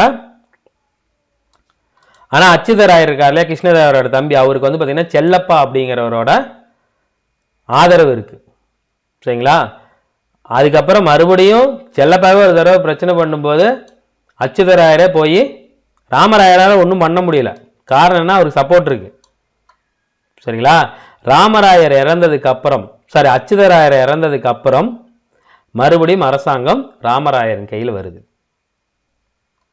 ராமராயர் வந்து பாத்தீங்கன்னா சிறந்த வீரர், அது மட்டும் இல்லாம இராணுவ வல்லுநர். இவரோட பெரிய பலம் என்ன அப்படின்னா மற்ற அரசாங்கங்களுக்குள்ள கோல் மூட்டி அவங்களுக்குள்ள பிரச்சனையிலே வச்சுக்கிறது. ஃபர்ஸ்ட் பீஜப்பூர் அரசாங்கத்தோட அரசுக்கு வந்து பாத்தீங்கன்னா குதிரை அனுப்புறதை நிறுத்தி வச்சாரு. யாருக்கு ஒரு ஒப்பந்தம் போட்டு, போர்ச்சுகீஸரோட ஒப்பந்தம் போட்டு. அடுத்து வந்து பாத்தீங்கன்னா கோல்கொண்டாவுக்கும் அகமது நகருக்கும் பிரச்சனைக்கோசரம் பீஜப்பூர் இவரை கை கொத்திட்டு அவங்களோட பிரச்சனை பண்ணியிருக்காரு. இவரோட பிரித்தாளும் சூழ்ச்சி ஆரம்பத்தில் இவருக்கு வந்து பார்த்தீங்கன்னா மிகப்பெரிய அளவில் ஹெல்ப் பண்ணாலும் இவங்க ஒரு கட்டத்தில் மேலே என்ன பண்ணிட்டாங்க, இவன் நம்மளை பிரிச்சு விட்றா அப்படிங்கிறத புரிஞ்சுக்கிட்டாங்க. ஸோ இவங்க எல்லாம் வந்து ஒன்று சேர்ந்து பொது எதிரியான விஜயநகரத்துக்கு எதிராக ஒரு போர் தொடுக்கிறாங்க. அதுதான் வந்து பார்த்தீங்கன்னா தலைக்கோட்டை அல்லது ராக்ஷி தங்கடி போர், ஜனவரி 23, 1565, சரிங்களா. மிகப்பெரிய போர் அளவு. ராமராயரே தலைமை தாங்கி நடத்துறாரு. ஒரு வழியா எல்லா பீஜப்பூர், பிடாரு, பாமினி, கோல்கொண்டா எல்லாம் சேர்ந்து விஜயநகரத்தை நசுக்கிருச்சு. விஜயநகரம் தோல்வி அடைந்தது. ராமராயர் கைது செய்யப்பட்டு உடனடியாக கொல்லப்பட்டார். ஸோ வரலாற்றின் முதன்முறையாக பாமினி விஜயநகரத்துக்குள்ள பூந்து விஜயநகரத்தை சூறையாடிருச்சு. ஸோ பொதுவாக விஜயநகரத்தின் முடிவாக இது கருதப்பட்டாலும் அரசர் சதாசிவராயர், அதாவது கிருஷ்ணதேவராயரோட பையனா இருப்பார், சின்ன பையன், அவரும் அவரோட வீரர்களும் சதாசிவராயர் தான் கொடுத்துருக்காங்க. கிருஷ்ணதேவராயரோட பையன் எங்கேயும் மென்ஷன் பண்ணல, இருந்தாலும் ஞாபகம் வச்சுங்க. அவரும் அவரோட வீரர்களும் பெனுகொண்டாவுக்கு தப்பிச்சு போயிட்டாங்க. அப்புறம் ராமராயரோட சகோதரர் இருக்கார் இல்லையா, அவர் திருமலை ராயர், அவர் என்ன பண்றாரு 1570 தன்னை ஒரு அரசராக அறிவித்து அரவீடு வம்சத்தின் ஆட்சியை தொடங்கி வைக்கிறார். இது வேண்டா கேள்வி வைக்கலாம். அரவீடு வம்சத்தின் ஆட்சியை தொடங்கி வைத்தவர் யாருன்னு வந்து பார்த்தீங்கன்னா திருமலை ராயர். அவருக்கு அப்புறம் அவர் மகன்களும் பேரன்களும் ஒரு சுருங்கிய அரசை மட்டும் ஆட்சி புரிஞ்சுக்காங்க 1630 வரைக்கும். இன்னும் சில பேர் வந்து பார்த்தீங்கன்னா நாடோடிகளாக சரியான தலைநகரம் இல்லாத அரவீடு வம்சத்தினர் 1670 வரைக்கும் ஆட்சி புரிஞ்சிருக்காங்க. அதுக்கப்புறம் எல்லாரும் தனித்தனியாக பிரிஞ்சு போயிட்டாங்க. வேலூர், மதுரை, தஞ்சாவூர், செஞ்சி நாயக்கர்கள் இதெல்லாம் தனித்தனியாக பிரிஞ்சு போயிட்டாங்க. அவங்களுக்குள்ளேயே ஒரு போர் நடந்திருக்கு, அதை பற்றி ஒரு டேட்டா கொடுத்துருக்காங்க. சரிங்களா? ஸோ நிர்வாகம்னு வரும்போது இவர்களுக்கும் வந்து பார்த்தீங்கன்னா ஃபர்ஸ்ட் அரசர் தான் எல்லா அதிகாரங்களும், அவரே தான் படைத்தளபதி, அவரு கீழே உயர்மட்ட அதிகாரிகள் இருந்தாங்க. சரிங்களா? தளபதி வந்து பார்த்தீங்கன்னா தளவாய் அப்படின்னு சொல்லுவாங்க. வாசல் அப்படின்னா அரண்மனை பாதுகாவலர், ராயசம் அப்படின்னா செயலர், அடைப்பம்னா தனி உதவியாளர், காரியகர்த்தான செயல் முகவர். இவங்க எல்லாம் உயர்மட்ட தலைமை அதிகாரிகள். சரிங்களா? அப்புறம் வந்து பார்த்தீங்கன்னா ராஜ்யா அப்படின்னு சொல்லக்கூடிய மண்டலங்களாக நாடு பிரிக்கப்பட்டது. ஒவ்வொரு மண்டலத்திற்கும், அதாவது ஒரு ராஜ்யத்துக்கும் ஒரு பிரதானி இருப்பார், அது ஆளுநர். சரிங்களா? ஸோ முக்கியமான ராஜ்யம்னா முக்கியமான மண்டலம் எது? ஒய்சாலா, அரகா, பரகூர், மேங்களூர், முழுவாய், இது எல்லாமே 1400களில் வந்து பார்த்தீங்கன்னா சந்திரகிரி, படை வீடு, வலுதலம்பட்டு, திருச்சிராப்பள்ளி, திருவாரூர் முக்கியமான ராஜ்யங்களாக இருந்துச்சு. இது எல்லாத்துக்குமே பிரதானினா ஆளுநர், ஒரு அரசவை உறுப்பினராகவோ இராணுவ அதிகாரியோ இருப்பார். அவருக்கும் அரச குடும்பத்துக்கும் சம்மந்தம் இல்லை. அவங்களுக்கு பணி செய்யறதுக்கு நிறைய அதிகாரிகள் கீழே வந்து இருப்பாங்க. ஸோ ஒவ்வொரு ராஜ்யமும் நாடு, ஸ்தீமை, தளம் அப்படிங்கிற மாதிரி பிரிச்சிருப்பாங்க. ஸோ எல்லாத்தோட கடைசி நிர்வாக அலகு கிராமம் தான். ஸோ கிருஷ்ணதேவராயரால நாயக்கர் முறை அறிமுகமானது. ஸோ நாயக்க முறை அப்படின்னா, நாயக்கம் அப்படிங்கிறது வந்து பார்த்தீங்கன்னா தெலுங்கு கன்னட சொற்கள்ல இருந்து பெறப்பட்டது. நாயக்கம் அப்படின்னா இராணுவ வீரர், இராணுவ தலைவர்னு அர்த்தம். சரிங்களா? டில்லி சுல்தானியத்தில் இக்தான்னு ஒரு முறை இருந்துச்சு. அதாவது என்ன பண்ணுவாங்க, இராணுவ சேவைக்கு வருவாய்க்கு பதிலாக நிலத்தை கொடுத்துருவாங்க. அதுதான் நாயக்கரா முறை. சரிங்களா? இதை வந்து தமிழில் வந்து பார்த்தீங்கன்னா நாயக்க கட்டணம் அப்படின்னு சொல்லுவாங்க. தெலுங்குல, கன்னடத்தில் நாயக் தானம், தெலுங்குல நாயன் கரமும். ஆரம்பத்துல இருந்தே இருந்தாலும் கிருஷ்ணதேவராயர் தான் இது மறுவடிவம் கொடுத்திருப்பார். நாயக்கார் முறையை அறிமுகப்படுத்தியவர் கிருஷ்ணதேவராயர் தான். ஸோ கல்வெட்டு சான்றுகள், நூனிஸ், பயஸ் இவங்களோட குறிப்புகளும் வந்து பார்த்தீங்கன்னா விஜயநகர அரசு 200க்கும் மேற்பட்ட நாயக்குகளாக பிரிக்கப்பட்டிருந்ததாக இருக்கு. ஸோ இவங்கெல்லாம் என்ன பண்ணுவாங்க, குறிப்பிட்ட அளவில் குதிரைப்படை, காலாட்படை வீரர்களை பராமரிப்பாங்க. அரசருக்கு உதவி தேவைப்படும் நேரத்தில் இவங்க என்ன பண்ணுவாங்க, சேவை செய்வாங்க. அவங்களுக்கான வருவாயா அவங்களுக்கு நிலம் கொடுத்துருவாங்க. அதுலேயே அவங்களுக்கான வருவாயை பார்த்துக்கணும். அவங்க குதிரைப்படையை மெயின்டைன் பண்ணிக்கணும். சரிங்களா? ஸோ 9 நாள் ராம நவமி திருவிழா நடக்கும். அந்த சமயத்தில் தான் வந்து பார்த்தீங்கன்னா அரசருக்கு கப்பம் கட்டணும். சரிங்களா? இந்த ராய வாசகமும் அப்படிங்கிற நூலில் வந்து பார்த்தீங்கன்னா இந்த 9 நாள் ராம தவம் நவமி விழாவை பற்றி நூனி சொன்னதெல்லாம் வந்து பார்த்தீங்கன்னா அந்த ராயவாசம் நூலில் இருக்கு. சரிங்களா? ஸோ நாயக்க முறை கிருஷ்ணதேவராயர் காலத்தில் நிறைவு பெற்றதுன்னு சொல்றாங்க. ஆனால் பெரும்பாலான நாயக்கர்கள் கன்னடம், தெலுங்கு பேசுபவர்கள். இவங்க பெரும்பாலும் போர் தளபதிகளாக இருந்திருக்காங்க. நாயக்கர்களில் பிராமணர் அல்லாத நிறைய ஜாதிகளும் இருந்திருக்காங்க. நாயக்குகள் அப்படின்னா பிராமணர் அல்லாத நாயக்குகள் என்ன பண்ணியிருக்காங்க, சமூக பின்னணி, மேய்ச்சல் வீரராக இருந்திருக்காங்க, வனத்தில் வாழ்றவங்களா இருந்திருக்காங்க, வணிகர்களாக இருந்திருக்காங்க. விவசாய குடும்பத்தை சேர்ந்தவர்கள் ரெட்டின்னு சொல்லுவாங்க. சரிங்களா? ஸோ கிருஷ்ணதேவராயரை போன்று வலிமையான அரசர்கள் இருந்தவரை இந்த நாயக்கர் முறை மிகச்சிறப்பாக செயல்பட்டு இருக்கு. சரிங்களா? அதற்கப்புறம் பேட்டைன்னு சொல்லக்கூடிய வணிக மையங்களை நிறுவியிருக்காங்க. நாயக்க அரசர்கள் விஜயநகர அரசர்கள் வந்து பார்த்தீங்கன்னா நீர்ப்பாச வசதிகளை பல உருவாக்கி விவசாயத்தை ஹெல்ப் பண்ணியிருக்காங்க. சரிங்களா? தலைக்கோட்டை போருக்கு பின்னாடி நிறைய நாயக்குகள் சுதந்திரமாக செயல்பட ஆரம்பிச்சிச்சு. அதுக்கப்புறம் அது எல்லாமே அது ஒவ்வொன்றும் ஒவ்வொருத்தருக்கீழ போயிடுச்சு. சரியா? சமூகம் பொருளாதாரம்னு எடுத்துக்கிட்டீங்க அப்படின்னா இதுல வந்து வளைச்சி கொடுத்துருக்காங்க. இதுல தேவையில்லாத நிறைய இருக்கும். சரிங்களா? சமூகம் பொருளாதாரம்னு எடுத்தீங்கன்னா சில பேர் பணக்காரங்களா இருந்திருக்காங்க, சில பேர் வந்து பார்த்தீங்கன்னா எப்பயும் போல ஏழை முறையா இருந்திருக்காங்க. சரிங்களா? நிறைய குடிபெயர்வுகளை காண முடிகிறது. பாமினி அரசாங்கங்களுக்குள்ள நடைபெற்ற போட்டி, முகமது கவானை கொன்னதுக்கு அப்புறம் துருக்கியர், ஆப்கானியர், பாரசீகர் எல்லாமே ஒரு விட்ட இடத்துக்கு வேற இடத்துக்கு போயிட்டாங்க. கன்னடம் தெலுங்கு பேசுபவர்கள் நிறைய பேர் தமிழ்நாட்டுக்கு ஷிஃப்ட் ஆயிட்டாங்க. சரிங்களா? இந்த விஜயநகரம் பீஜப்பூர்ல வாழ்ந்தவங்க செல்வ செழிப்பான வாழ்க்கை வாழ்ந்திருக்காங்க. அதே மாதிரி அங்க பெருவாரியான மக்கள் வறுமையிலும் இருந்திருக்காங்க, அடிமை முறையிலும் நிலை இருக்கு. இவங்களோட முக்கியமான அரசு வருமானம் எதுன்னு வந்து பார்த்தீங்கன்னா வரி விதிப்பு தான். சரிங்களா? விஜயநகரத்தின் ஆட்சி பல பகுதிகளுக்கு பரவிய போது வரி அசுவர்கள் பயங்கர கடுமையாக நடந்திருக்காங்க. அதற்கப்புறம் கிளர்ச்சிகள் நடந்திருக்கு. 1430 தமிழ்நாட்டோட மைய பகுதியில் இந்த மாதிரி ஒரு கிளர்ச்சி நடந்திருக்கு. சரியா? இந்த மாதிரி கிளர்ச்சி நடக்கும்போது அரசரோ இளவரசர்களோ நேரடியாக தலையிட்டு வரியை குறைச்சி மக்களை சமாதானப்படுத்துறதுக்கான வரலாற்று நிகழ்வுகளும் இருந்திருக்கு. ஸோ இங்க எல்லாமே பெரும்பாலும் வேளாண்மை சமூகம் தான். சரிங்களா? வேளாண்மை சார்ந்த சமூகம் தான். சரிங்களா? வேளாண் அல்லாத பிரிவுகளை சேர்ந்தவங்களை வந்து பார்த்தீங்கன்னா ஒவ்வொருத்தருக்கும் ஒவ்வொரு பேர் இருந்திருக்கு. அவங்கள வந்து பார்த்தீங்கன்னா பட்டடைன்னு சொல்றாங்க, அல்லது காசியா அப்படின்னு சொல்லுவாங்க. இந்த ஊர் பக்கம் வழக்கமா வந்து பார்த்தீங்கன்னா ஒரு சொல் வழக்கு இருக்கும். பல பட்டடை சேர்ந்தவங்க அப்படின்னா பல சமூகத்தை சேர்ந்தவங்கன்னு அர்த்தம். ஸோ இதெல்லாம் இங்கிருந்து வந்த ஒரு இதுதான். சரிங்களா? ஸோ நிறைய வணிக மையங்கள், ஜவுளி ஒரு மிகப்பெரிய ஒரு தொழிலா இருந்திருக்கு. வடபகுதி, ராயலசீமை, ஆந்திரா கடற்பகுதி இதில் பெரும் எண்ணிக்கையில் வணிக மையங்களும் நெசவு மையங்களும் உருவாயிருக்கு. ஸோ தமிழ்நாடு வந்து பார்த்தீங்கன்னா முக்கிய ஜவுளி மையத்துக்கு முக்கியமான ஒரு பகுதியாக இருந்திருக்கு. ஜவுளி ஒரு முக்கிய ஏற்றுமதி பண்டமாக இருந்திருக்கு. சரிங்களா? போர்ச்சுகீசியர்கள், அரேபியர்கள், வணிகர்கள்லாம் இங்க வந்ததுக்கு காரணம் இந்த விறுவிறுப்பான வணிகம் தான். சரிங்களா? அடுத்து இலக்கியம். இலக்கியம் தாங்க நிறைய கொடுத்துருப்பாங்க. இதுல இந்த இலக்கியம் இருக்கு இல்லையா, இலக்கியம் தான் நிறைய இருக்கும். பொறுமையா பார்க்கலாம். சரியா? ஸோ விஜயநகர அரசர்கள்னு எடுத்துக்கிட்டிங்கன்னா இலக்கியத்துக்கு மிகச்சிறந்த பங்களிப்பை கொடுத்துருக்காங்க. இவங்களோட காலத்துல சமஸ்கிருதம், தமிழ், தெலுங்கு, கன்னடம் இதை சார்ந்த நிறைய இலக்கியங்களும் மொழிகளையும் இவங்க ஆதரிச்சிருக்காங்க. கிருஷ்ணதேவராயரோட காலத்துல தான் வந்து பார்த்தீங்கன்னா இலக்கியம் உச்சத்தை எட்டியிருக்கு. ஸோ கலை மற்றும் இலக்கியத்திற்கு சிறந்த புரவலராக இருந்ததால இவர் என்ன சொல்றாங்க, ஆந்திர போஜா அப்படின்னு கூப்பிடுவாங்க. இது ஒரு கேள்வி வந்திருக்கு. ஆந்திர போஜா என்று அழைக்கப்பட்டவர் யாருன்னு வந்து பார்த்தீங்கன்னா கிருஷ்ணதேவராயர். ஆந்திர போஜா, அபினவ் போஜா ரெண்டையும் நான் வச்சுங்க.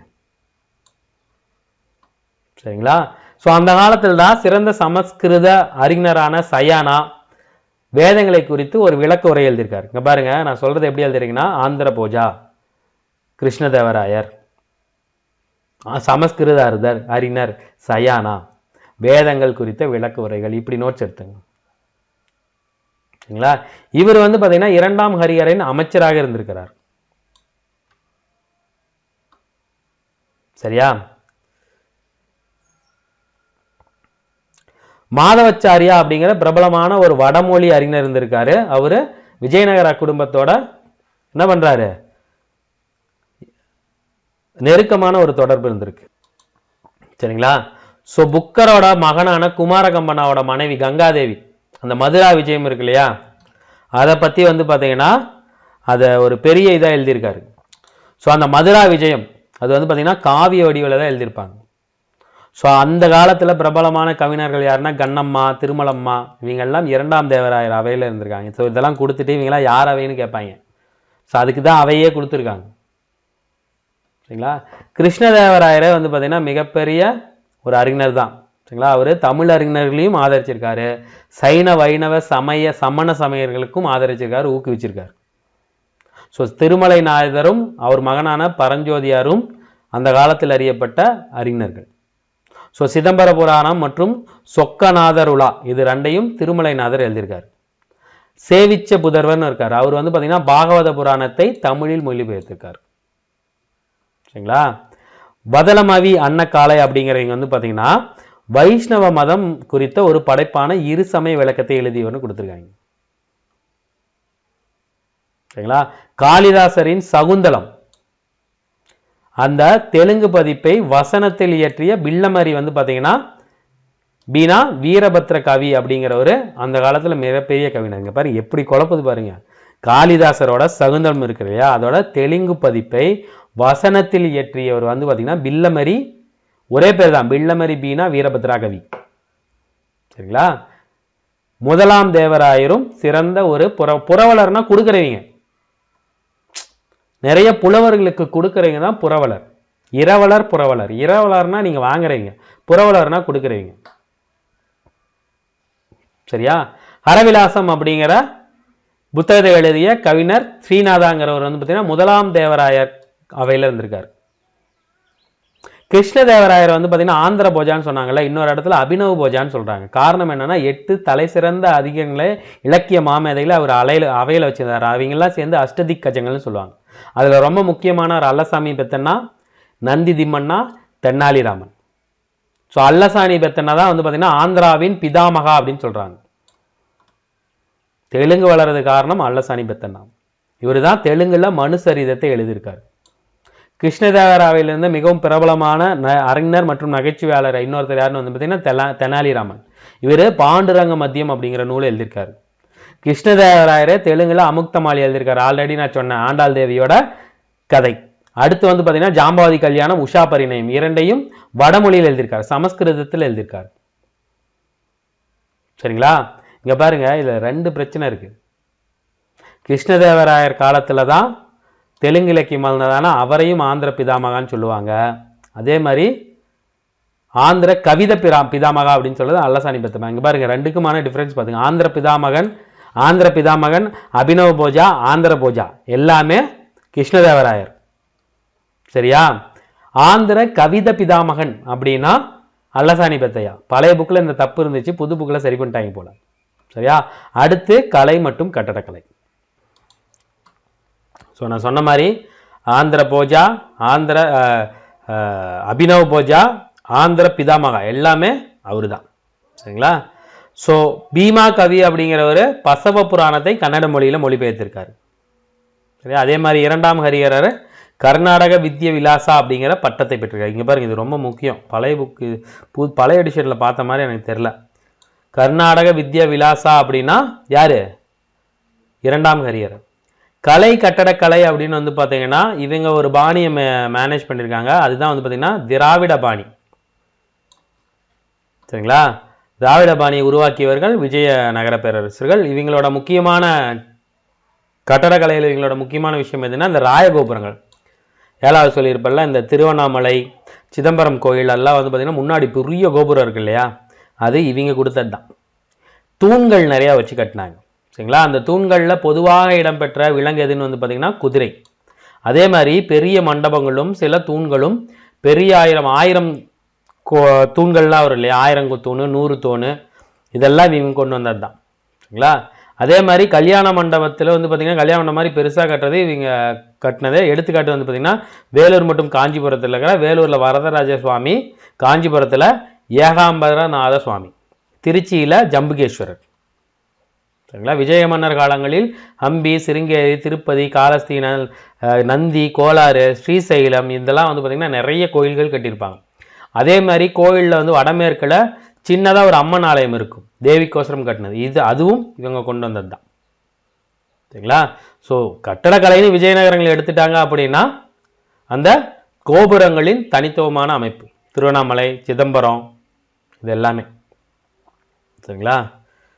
ஸோ தலைக்கோட்டை போருக்கு பின்னாடி அந்த நகரம் முழுவதுமாக சிதைவடைந்தது. சரிங்களா? சொல்ல முடியாத அளவு சிதைவடைந்தது. பல இடிபாடுகள்ல இருந்து தான் கண்டுபிடிச்சிருக்காங்க அதை. சரியா? ஸோ அதற்கப்புறம் ஹம்பி வந்து பார்த்தீங்கன்னா இது பாரம்பரிய யுனெஸ்கோ தலமாக அனௌன்ஸ் பண்ணிட்டாங்க. ஸோ கிருஷ்ணதேவராயர் தான் வந்து பார்த்தீங்கன்னா மிகச்சிறந்த கட்டடக்கலை நபுனர். அவரோட தாயாரோட நினைவா நாகலாபுரம் அப்படிங்கிற ஒரு நகரையே உருவாக்கியிருக்காரு. நிறைய நீர்நிலைகள் கட்டியிருக்காரு, கோபுரங்கள் கோவில்கள் எல்லாம் கட்டியிருக்காரு. அது நம்ம 7th பார்த்துருப்போம். அதில் ரொம்ப பிரபலமானது விட்டலாசுவாமி விருகபாக்ஷா. சரியா? இந்த ஹசாரா கோவில், ஹசாரா கோவில இந்து கட்டடக்கலையில் முழு நிறைவு பெற்ற ஒரு எடுத்துக்காட்டு அப்படின்னு சொன்னது யாருன்னா லாங்கர்ஹஸ்ட் அப்படிங்கிறது. அடுத்தது விட்லாசாமி வந்து பார்த்தீங்கன்னா விஜயநகர பாணிக்கு ஒரு சிறந்த எடுத்துக்காட்டு. இந்த கட்டடக்கலை பாணி மிகுந்த பேரளவுடன் முன்னேறி இருந்ததன் முது எல்லை காட்டுகிறதுன்னு சொன்னது பெர்கூஷன். எனக்கு தெரிஞ்சு இதெல்லாம் இந்த புதுசாக வந்த எடிஷனில் இருக்குன்னு நினைக்கிறேன். சரியா? அதுக்கப்புறம் வீரபத்ரா கோவிலில், லெபாக்ஷி கோவிலில் நிறைய ஓவியங்கள் இடம்பெற்றிருக்கு. அந்த ஓவியங்களில் வந்து பார்த்தீங்கன்னா பெரும்பாலும் ராமாயண மகாபாரத கதைகள் இருந்திருக்கு. சரிங்களா? இசை, நடனம், இந்த மாதிரி நுண்கலைகளுக்கும் ஆதரவு கொடுத்துருக்காங்க. அதை வந்து பார்த்தீங்கன்னா யக்ஷகானா அப்படின்னு சொல்லுவாங்க. ஸோ இதோட வந்து பார்த்தீங்கன்னா இந்த பாடம் முடிஞ்சு போச்சு. அதாவது பாடமானு பார்த்தீங்கன்னா கம்மியாக தான் இருக்கும். ஏன்னா ஆல்ரெடி நம்ம பார்த்ததுனால உங்களுக்கு வந்து பார்த்தீங்கன்னா இது 7வது படிச்சிட்டிங்கன்னா இது ரொம்பவே ஈஸியாக இருக்கும். சரியா? பாக்ஸ் ஐட்டம்லாம் பார்த்துருவோம். இதில் முக்கியமான சில பாக்ஸ் ஐட்டம்லாம் இருக்குது. ஸோ ஃபர்ஸ்ட் வந்து பார்த்தீங்கன்னா இந்த வராகன். விஜயநகர அரசர்கள் வெளியிட்ட தங்க நாணயங்களுக்கு பேர் வந்து பார்த்தீங்கன்னா வராகன். தமிழில் பொண்ணு சொல்லுவாங்க, கன்னடத்தில் ஹொன்னு அப்படின்னு சொல்லுவாங்க. இந்த வராகங்களில் இந்து தெய்வங்களின் உருவங்களோட சேர்த்து காளை, யானை, கண்டபெருண்டா அப்படிங்கிற ஒரு பறவையோட கற்பனை பறவையோட வடிவம் இருக்கும். அந்த கண்டபெருண்டா எப்படி இருக்கும்? இரட்டை கழுகு தலை கொண்டு அலகுலையும் நகத்திலையும் யானை குத்திட்டு இருக்குமா. அப்போனா அது எவ்வளோ பெருசாக இருந்திருக்கும். சரிங்களா? இந்த நாணயத்தில் இருந்த அரசர்களின் பெயர்கள் வந்து எந்த வடிவத்தில் இருந்ததுன்னா நகரி அல்லது கன்னட வடிவம். இங்க பாருங்க, இது ரீசெண்டாக 2024 நடந்ததில் கேள்வி வந்திருக்கு. சரியா? இது ஆல்ரெடி நாம் பார்த்துட்டோம். அடுத்து கோல்கொண்டா, ரொம்ப முக்கியமானது. கோல்கொண்டா கோட்டை கட்டினவர் யாருன்னு வந்து பார்த்தீங்கன்னா ராஜா கிருஷ்ணதேவ். இந்த கோல்கொண்டா கோட்டையை 1995-96 சுல்தான் குலிப் ஷாவுக்கு ஜாகிரா கொடுத்துருவாங்க. அவர் மறுபடியும் இதை கற்களை கொண்டு புனரமைத்திருப்பார், கருங்கற்களை கொண்டு. சரிங்களா? இந்த கோட்டையை சுற்றி இருந்த பகுதி முகமது நகர்னு சொல்லுவாங்க. அதுக்கப்புறம் பாமினி அரசர்களின் வசமாகி அதுக்கப்புறம் குதுப்ஷாகி வம்சர்களின் தலைநகரமாக இருந்திருக்கு. சரிங்களா? 5வது சுல்தானான முகமது கூலி குதுப்ஷாகி காலத்தில் பெரிய கோட்டையாக இருந்திருக்கு. கோல்கொண்டா 17ஆம் நூற்றாண்டு ஒரு சிறந்த வைரச்சந்தையாக இருந்திருக்கு. கோகினூர் வைரம் கோல்கொண்டா கோட்டையிலேருந்து தயாரிக்கப்பட்டு அனுப்பப்பட்டதான். ஸோ கோல்கொண்டா கோட்டை எங்கே இருக்குன்னா ஹைதராபாத்லேருந்து 11 கிலோமீட்டரில் இருக்கிற மலையில் 160 மீட்டர் உயரத்தில் அமைச்சிருக்காங்க. ஒளி அம்சம் வந்து பார்த்தீங்கன்னா இதில் ரொம்ப முக்கியம். இந்த கோட்டையின் உயர்ந்த பகுதி பாலாஹிசார். இதில் ஒரு நிலத்தடி சுரங்கம் இருக்கிறதா சொல்கிறாங்க. அது அந்த மண்டபத்தோட தர்பார் அறையிலிருந்து மலையின் கீழே இருக்கிற அரண்மனைக்கே போகுமா. சரிங்களா? கோல்கொண்டா கோட்டையில் தான் குதுப்ஷாகியின் கல்லறையும் இருக்குது. நிறைய இடங்கள் இருக்குது. பீரங்கி, பாலங்கள், அரச அரண்மனைகள், அறைகள், மசூதிகள், 4 சிறிய கோட்டங்கள் எல்லாமே இந்த கோல்கொண்டா கோட்டையில் அடங்கும். இந்த நுழைவாயில் வந்து பார்த்தீங்கன்னா பதேர்வாசான்னு சொல்லுவாங்க. அது வெற்றி நுழைவாயில். நல்லா பார்த்துங்க, நுழைவாயில் பதேர்வாசா. சரியா? உயரமான பகுதி பாலாஹிசார். 1680 வந்து பார்த்தீங்கன்னா நிறைய நாள் 8 மாதங்கள் வந்து பார்த்தீங்கன்னா முற்றுகையிட்டு ஒரு கோல்கொண்டா கோட்டையை வாசல் காப்பாளர்கிட்ட வந்து பார்த்தீங்கன்னா லஞ்சம் கொடுத்து அதோட மேப்பை வாங்கி அதன் மூலமாக படையெடுத்து கோல்கொண்டா கோட்டையை கைப்பற்றுவார். யாரு? அவுரங்கசீப். அவருக்கு இந்த கோட்டை மேலே ஒரு தனி கிரேஸ் இருக்கும். சரியா? நம்ம கிருஷ்ணன் சார் வந்து பழைய வீடியோ ஒன்று இருக்கும், இதுக்கு போய் நேரடியாக எடுத்து போட்ட வீடியோ ஒன்று இருக்கும். டைம் கிடைச்சா அது பாருங்க. ஸோ அடுத்து வந்து பார்த்தீங்கன்னா இது நாம் பார்த்துட்டோம். கோல் கும்பாஸை பற்றி இதில் கொடுத்துருந்தாங்க, இப்போ அதை தூக்கிட்டாங்க போல. ராமநாதபுரம் புதுக்கோட்டை சிற்றரசுகள். ராமநாதபுரமும் மதுரை நாயக்கர்கள் கீழே முத்துகிருஷ்ணப்பர் நாயக்கரால் தொடங்கிட்டாங்க. ஸோ அங்கே வாழ்ந்தவர்கள் வந்து பார்த்தீங்கன்னா சோழ விஜயநகர அரசர்கிட்ட வாழ்ந்தீங்க. சரிங்களா? ஸோ உடையான் சேதுபதி வம்சம்னு சொல்லுவாங்க. அது ராமேஸ்வரத்துக்கும் இலங்கைக்கும் இடையிலான நீர் இணைப்பின் பாலத்தின் தலைவர்னு அர்த்தம். ஸோ புதுக்கோட்டை வந்து பார்த்தீங்கன்னா ஒரு சிறிய அரசு தான். மதுரை கிளையும் தஞ்சாவூர் கிளையும் இருந்திருக்கு. சரியா? இங்க இருந்த மன்னர்கள் வந்து பார்த்தீங்கன்னா சேதுபதி அந்த மாதிரி சொல்லுவாங்க. சும்மா சிம்பிளாக கொடுத்துருக்காங்க, பார்த்துக்க. ஸோ இதோட இந்த பாடம் வந்து பார்த்தீங்கன்னா முடியுது. இங்கே ஒன்று கூட அஷ்டதிக்கஜங்கள், 8 புகழ்பெற்ற கவிஞர்களோட பெயர்கள். அல்லசாணி பெத்தண்ணா, நந்தி திம்மண்ணா, தென்னாலிராமன், துர்ஜதி, பட்டுமூர்த்தி, புனவீரபத்ரன், மல்லானா, பனாஜீஸ்வரன். சரியா? ஹரிஹரர் மற்றும் புக்கர் விஜயநகர பேரரசை ஏற்படுத்தும் முன்பாக யாருக்கிட்ட பணிபுரிஞ்சதா சொல்றாங்க? ஹொய்சாளர்கள். இங்க பாருங்க, இது ரொம்ப எனக்கு தெரிஞ்சு இதுல தான்ப்பா கரெக்டா கொடுத்துருக்காங்க. சங்கம, சாளுவ, துளுவ, அரவீடு. சங்கம, சாளுவ, துளுவ, அரவீடு, இதுதான் சரி. இந்த மாதிரி கேள்வியெல்லாம் வருங்க. இந்த டெல்லி சுல்தான்கள்ல இந்த மாதிரியான பரம்பரைகள் வரும், விஜயநகர பேரரசுல வரும், அதெல்லாம் பார்த்து வச்சுங்க. விஜயநகர அரசின் முத்திரை வராக முத்திரை, பன்றி முத்திரை. மதுரா விஜயம் யாரு? நூலை கங்காதேவி எழுதியிருப்பாங்க. சங்கம வம்சத்தின் சிறந்த ஆட்சியாளர் 2ஆம் தேவராயர். இங்க பாருங்க, 7வதுலயும் வருது, இதுலயும் வருது. சரியா? கிருஷ்ணதேவராயர் தன் வெற்றிகளின் நினைவாக எங்க வெற்றி துணை எழுப்பியிருப்பாரு? சிம்மாச்சலம். புதுக்கோட்டை இடைப்பட்ட நாடாக இருந்தது, சோழ பாண்டிய அரசு. இங்க பாருங்க, இங்கப்பா அந்த பாக்ஸ் ஐட்டத்தை காணோம். புதுக்கோட்டை, மதுரை, தஞ்சாவூர் சோழ பாண்டிய அரசுகளுக்கு இடைப்பட்ட நாடாக அமைந்தது. பாத்தீங்களா?